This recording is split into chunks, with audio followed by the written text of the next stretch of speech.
أعوذ بالله من الشيطان الرجيم بسم الله الرحمن الرحيم اللهم صل على محمد وعلى آل محمد كما صليت على إبراهيم وعلى آل إبراهيم إنك حميد مجيد اللهم بارك على محمد وعلى آل محمد كما باركت على إبراهيم وعلى آل إبراهيم إنك حميد مجيد رب اشرح لي صدري ويسر لي أمري واحلل عقدة من لساني يفقه قولي ربنا زدنا علما يا مقلب القلوب ثبت قلبي على دينك آمين. Today we'll do Surah Haqqa. This is a Makki surah having 52 verses in it. In the name of Allah, the Beneficent, the Most Merciful. Al-Haqqa, the inevitable day of Qiyamah. Mal-Haqqa, what is the inevitable? Wama adraka mal-Haqqa, what shall inform you what the inevitable is? كذبت ثمود وعاد بالقارية. The Samud and the Ad falsified that clamor. فأما الثمود فأهلكوا بالطاغية. As for the Samud, they are destroyed by a defending sound. وأما عاد فأهلكوا بريح صرصر آتية. And as for the Ad, they were destroyed by an icy tempest. سخرها عليهم سبع ليال وثمانية أيام حسوما فترى القوم فيها سرعى فكأنهم أعجاز نخل خاوية. Allah unleashed it upon them for 7 consecutive nights and 8 consecutive days. You would have seen them flying flat on the ground as if they were hollow palm trunks. فَهَلْ تَرَى لَهُم مِّن بَاقِيَةٍ. Do you see any of them surviving? وَجَاءَ فِرْعَوْنُ وَمَنْ قَبْلَهُ وَالْمُؤْتَفِكَاتُ بِالْخَاطِئَةِ. Pharaoh, those before him, and the outturned cities sinned. فَأَسُوا رَسُولَ رَبِّهِمْ فَأَخَذَهُمْ أَخْذَةً رَابِيَةً.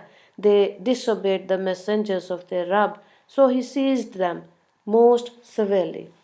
إِنَّا لَمَّا طَغَى الْمَاءُ حَمَلْنَاكُمْ فِي الْجَارِيَةِ.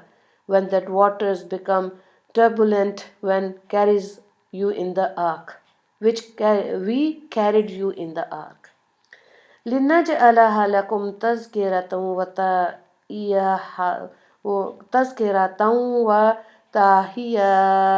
أُذُنٌ وَاعِيَةٌ. To make the incident an advice for you so that remembering ears may remember. Okay, in these verses till verse number 11, the Arabic, here it is written that the Arabic word haqqa refers to something that is inevitable and which cannot be postponed. In the above context, it refers to the day of Qiyamah. Another name for the day of Qiyamah is Al-Qariya, the clamor, which is used in verse 4 of this surah. To emphasize the importance of the day of Qiyamah, Allah begins the surah by stating the inevitable. What is the inevitable? What shall inform you what the inevitable is? The fundamental teachings of every Prophet ﷺ that Allah sent were 3. Number 1, believe in Tawheed, that is the oneness of Allah. Number 2, believe in Risala, that is the prophethood of a particular prophet. Number 3, believe in the day of Qiyamah. Hazrat Hud salam was sent as a prophet to the Ad, while Hazrat Saleh salam was sent to a prophet to the Samud, because these two nations refused to accept the message of these two Anbiya salam, they were destroyed in this world.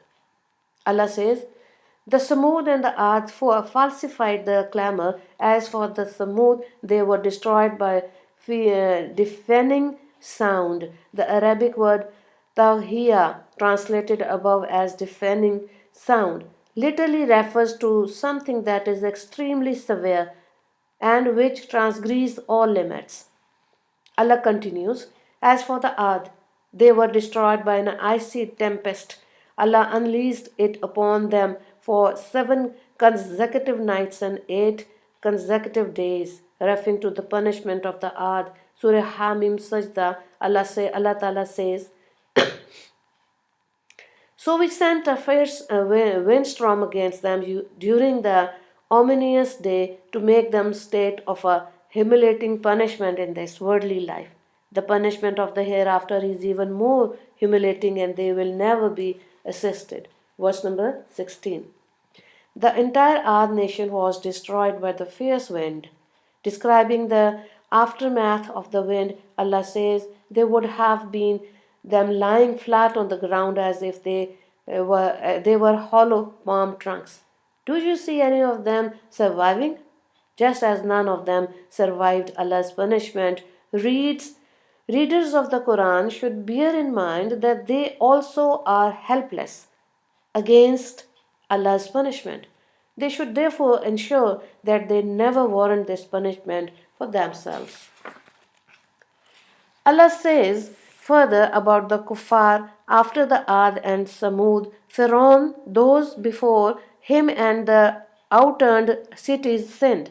They disobeyed the messengers of their Rabb, so he sees them most severely. Like their obedient predecessors, these people met the same fate when Allah's punishment overtook them. The overturned cities refer to the cities of the people of Hazrat Lut alayhi salam. Allah then speaks about the floods during the time of Hazrat Nuh alayhi salam. Allah says, when the water becomes turbulent, we carried you in the ark. Every person during the time of Rasulullah sallallahu alaihi wasallam, as well as every person alive today, is from the progeny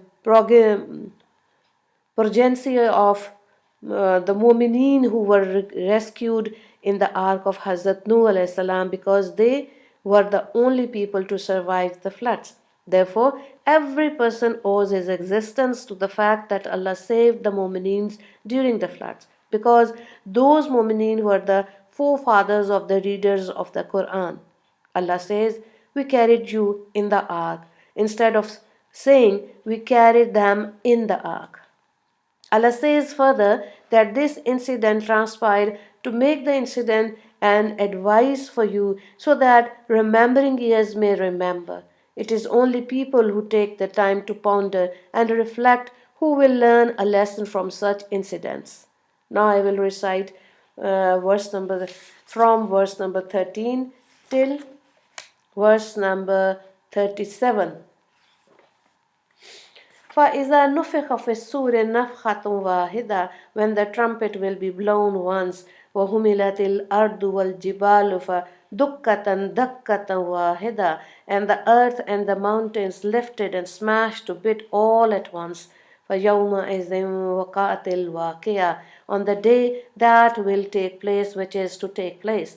وَانشَقَّتِ السَّمَاءُ فَهِيَ يَوْمَئِذٍ وَاهِيَةٌ, the day the sky will be split and become absolutely weak that day.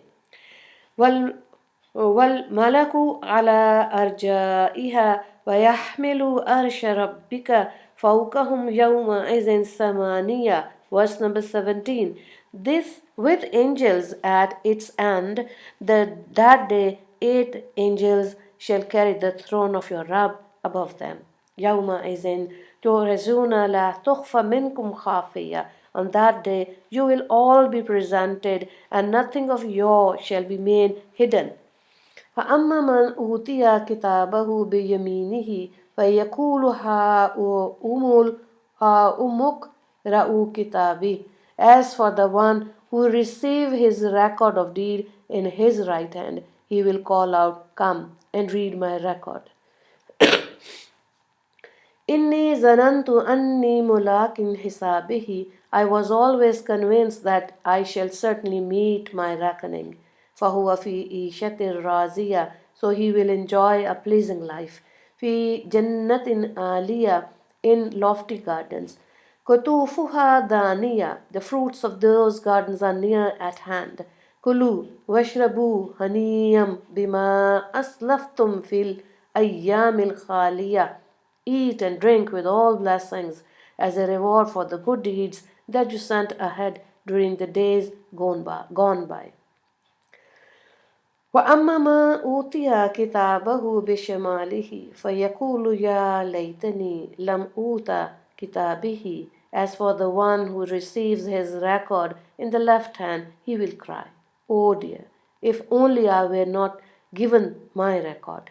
ولم أدري ما حسابه, and I had not known my reckoning. Verse number 27, Ya laytaha kanat al. Alas, if only death had been my end. Ma aghna anni maliya, my wealth has not helped me. Halaka anni sultaniya, my kinship has been lost to me. Khuzuhu faghulluhu, grab him and place a yoke around his neck. Summal jahima salluhu, then enter him into the place. Summa fi silsalatin zar'uha sabghuna zira'an faslukuhu, then fasten him in a chain 70 cubits in length. إنه كان لا يؤمن بالله العظيم. Really, he never believed in the majestic Allah. ولا يحض على طعام المسكين, and he never encouraged feeding the poor. فليس له اليوم هاهنا حميم, there shall neither be any friend for him today. ولا طعام إلا من غسلين, nor any food except غسلين. لا يأكله إلا الخاطئون, only the sinner shall eat it. Okay, in these verses describing the day of Qiyamah, Allah says when the trumpet will be blown once on the earth and the mountains lifted and smashed to bits all at once on that day, that will take place, which is to take place. The sky will be split and become absolutely weak that day with the angels at its end. The day that day, 8 angels shall carry the throne of the Rabb above them. Commentators state that the 8 angels shall be carrying Allah's throne after the trumpet is blown the second time. Allah continues, on that day you will be presented and nothing of yours shall be remain hidden. Even though Allah has knowledge of everything that man does, He ensured that the angels record every deed. Surah Jasiyah mentioned that on the day of Qiyamah, people will be told about their records of deed. This is our book, which speaks against you with the truth, where you used to have everything you did recorded. Verse number 29.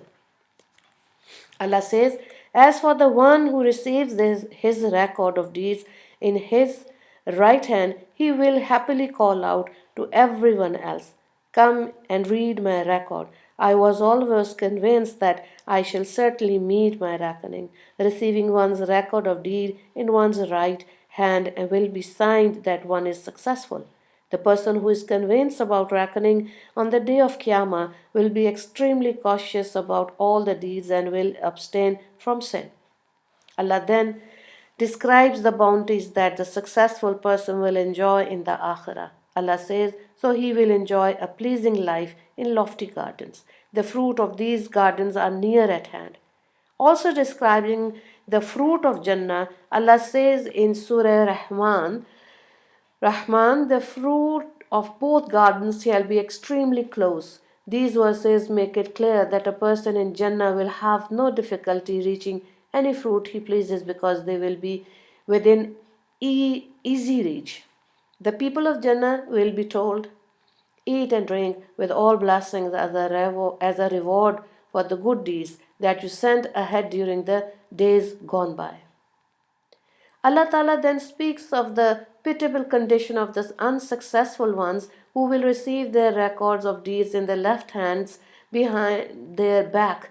Allah says, as for the one who receives his record in the left hand, he will cry, "Oh dear, if only I were not given any record and I had not known my reckoning. Alas, if only death had been my end." He will wish that everything had come to an end. Once he died, and that he did not have to be resurrected.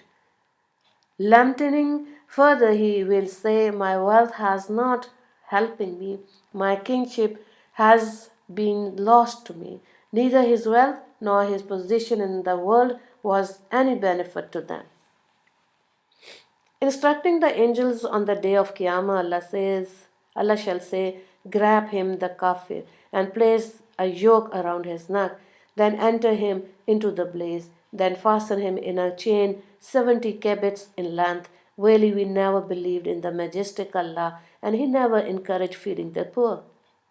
The condition of the kuffar in the akhirah will be the antithesis of the mu'min's condition.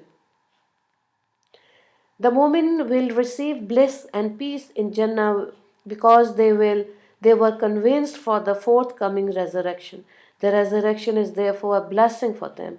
On the other hand, the resurrection will be cursed for the kuffar because they will be subjected to eternal punishment. They will wish it had never occurred. Then they will realize that the wealth and possessions they hankered after this world are useless because these cannot save them from Allah's punishment. People attain post in high offices with great effort and often after perpetrating great injustice. When monarchies controlled countries, people waited to become king. Nowadays, countries are run by the fast-termed democratic leadership. Very few people are unaware of the large sums of money spent on sustaining election campaign and subsequent celebrations and ceremonies. In addition to this, various crimes like bribery and even murder pave the way to many electric victories. Any post achieved after such evils must surely be cursed to its barrier. The Sharia dictates that position should not be given to a person who is desirous for it. The hadith make it clear that such position will be a source of despair in the akhirah. While a person may rejoice at being elected president or minister, he may tell be fettered in chains on the day of Qiyamah. Has Abdullah bin Amir Raziallahu ta'ala anhu narrates from Rasulullah sallallahu alaihi wasallam that if a ball of lead the size of a cup has to be dropped from the sky, which is a journey of 500 years, it would reach the earth before nightfall. However, if it is dropped from one end of the chain of Jahannam, it would take 40 years before it reaches the opposite end. Narrated by Mishkat, page number 504 from Tirmidhi. One important note is written here. One of the reasons mentioned for the punishment of the kuffar in Jahannam is that he did not believe in Allah. The second is that he did not encourage feeding of the poor. This shows the importance of feeding the poor and encouraging others to do the same. Neglecting this duty is to grave that it is mentioned with kufr. One can then imagine the gravity of aspiring the wealth of the poor and oppressing them in any way. Allah says, there shall neither be any friend for him today, nor for food except ghislin. Only the sinners shall eat it. The word ghislin is derived from the word ghusl, which means to wash. Commentators state that ghislin refers to the filth that accumulates after wounds of the people of Jahannam are washed and cleaned.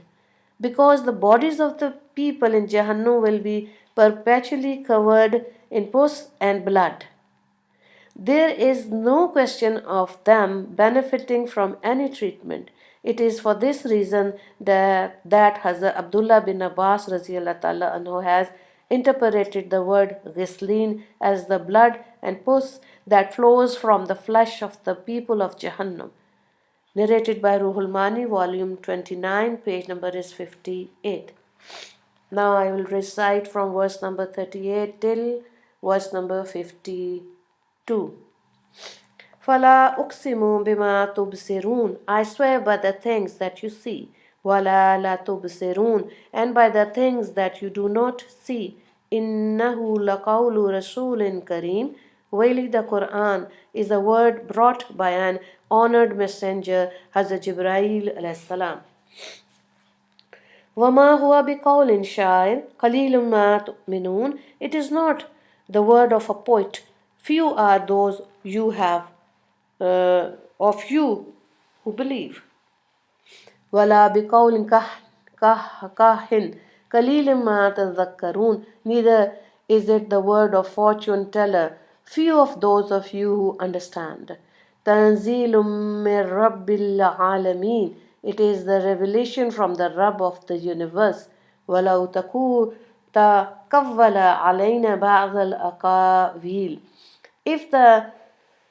If he, Muhammad sallallahu alaihi wasallam, has falsely attributed some words to us, لَأَخَذْنَا مِنْهُ بِالْيَمِينِ. We shall grab him by his right hand. ثُمَّ لَقَطَعْنَا مِنْهُ الْوَتِينَ. We shall then sever his jugular vein. فَمَا مِنْكُم مِّنْ أَحَدٍ عَنْهُ حَاجِزِينَ. And none of you will be able to protect him. وَإِنَّهُ لَتَذْكِرَةٌ لِلْمُتَّقِينَ. The Quran is certainly advice for the pious. وَإِنَّا لَنَعْلَمُ أَنَّ مِنْكُمْ مُكَذِّبِينَ. Indeed, we woe that some of you falsify it. وَإِنَّهُ لَحَسْرَةٌ عَلَى الْكَافِرِينَ. This shall certainly be a source of remorse for the disbelievers. وَإِنَّهُ لَحَقُّ الْيَقِينِ. It is undoubtedly the absolute truth. فَسَبِّحْ بِاسْمِ رَبِّكَ الْعَظِيمِ. So glorify the name of your majestic Rabb. The above verses describe the Quran and refute the statements of those kuffar who claim that the Quran is not word of Allah. Allah says, I swear by things that you see and by the things that you do not see. Really, this Quran is a word brought by an honored messenger, Hazrat Jibreel alayhi salam. It is not the word of a poet. Few are those of you who believe. Neither is it the word of fortune teller. Few of those of you who understand. The words of the poet are unlike the average speech of people, and the word of fortune tellers contain hundreds of lies together with a few truths concerning forthcoming events. They get the news from shayateen who eavesdrop on the conversation of the angels. This subject has been discussed in Surah Hijr, verse number 16 and till 18, Surah Safat, verses 6 till 10, and Surah Mulk, verse number 5. More is also mentioned in the Surah Jinn, and the number of surah is 72 in the Quran. It was sheer stubbornness that led the mushrikeen of Makkah to call Rasulullah sallallahu alaihi wasallam a poet and a fortune teller, because they knew him very well and were certain that he was neither of the two. However, there were those who forsook this unwarranted stubbornness and accepted the Islam. It is with reference to these people that Allah adds, few are those of you who believe, and few are those of you who understand. By taking an oath on everything man sees and everything that he does not see, Allah has effectively taken an oath by everything that He has created. Allah has therefore used His entire creation to testify that the Quran has certainly been brought by a most honored messenger angel, that is Hazrat Jibreel alayhi salam. Among the other interpretations of the things that you see and the things that you do not see are the effect of Allah's power and the secrets behind these, bodies and soul, man, jinn and the angel. Ruhul Mani, volume 29, page number 60. Allah tells people that Hazrat Jibreel alayhi salam is an honorable messenger whom Allah has used to convey the Quran to Rasulullah sallallahu alaihi wasallam. Other commentators state that the honored messenger refers to Rasulullah sallallahu alaihi wasallam himself, meaning that Rasulullah sallallahu alaihi wasallam was honored by the mantle of prophethood. He was therefore a prophet of Allah, and not a poet nor a fortune teller. Allah continues to say that the Quran is a revelation from the Rabb of the universe. This verse emphasizes what has already been said and also clarify a doubt that may creep into one's mind of verse 40 is understood to mean. Verily, this Quran is the word of an honored messenger instead of verily, this Quran is the word of brought by an honored messenger. Allah continues, if he Muhammad sallallahu alaihi wasallam has falsified attributed some words to us, we shall grab him by his right hand. We shall then sever him um, his jugular vein, and none of you will be able to protect him. These verses prove the truthfulness of Rasulullah sallallahu alaihi wasallam.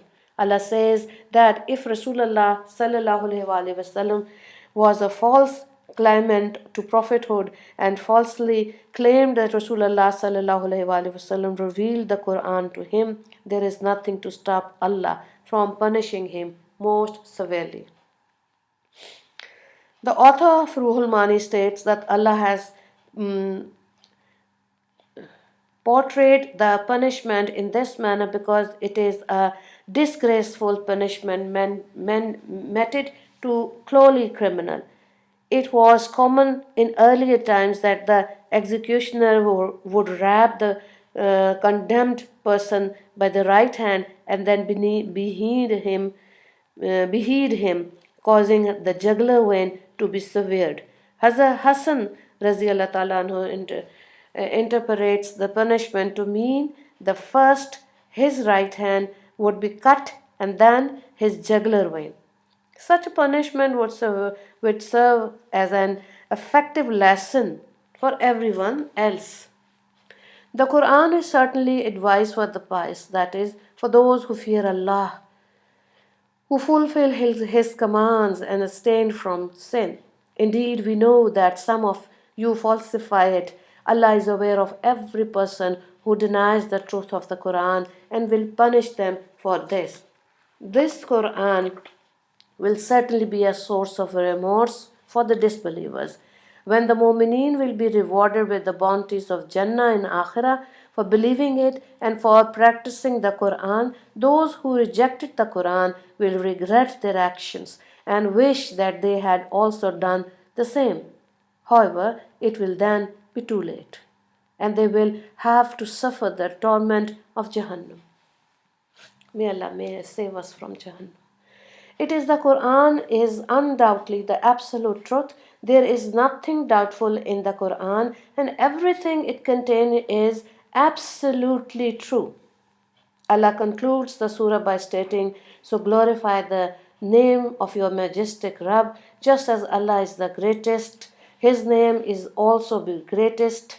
Man is enjoined to hymn Allah's praises because Allah is certainly worthy of every praise. A cautionary note is written here, verse number 40 of Surah Ahzab, Surah number is 33 in Quran, clearly announces that Rasulullah sallallahu alaihi wasallam was Allah's final messenger. It is therefore obvious that everyone who claimed prophethood after him were false in their claim. These people all suffered the consequences of their evil. One of these is referred to the Muslim Punjab who lived in Gurdaspur in the Qadian district of India, claiming to be a prophet. He also made various prophecies, all of which proved to be false. Even those prophecies that were specifically intended to prove his truthfulness exposed his falsehood. Using the above verses of Surah Haqqa to substantiate his claim to prophethood, he told the people that if he were false, Allah Ta'ala would have already severed his jugular vein and showed that he lived no longer. Little did he realize that the verse of Surah Haqqa above referred to Rasulullah sallallahu alaihi wasallam and not to every person who pleases to call himself a prophet. There were many false prophets who became Muslim Punjab who did not suffer this plight because Allah is not obliged to disprove them in this manner. In fact, if he were killed, he would not have suffered the disgrace he did when all the prophecies failed.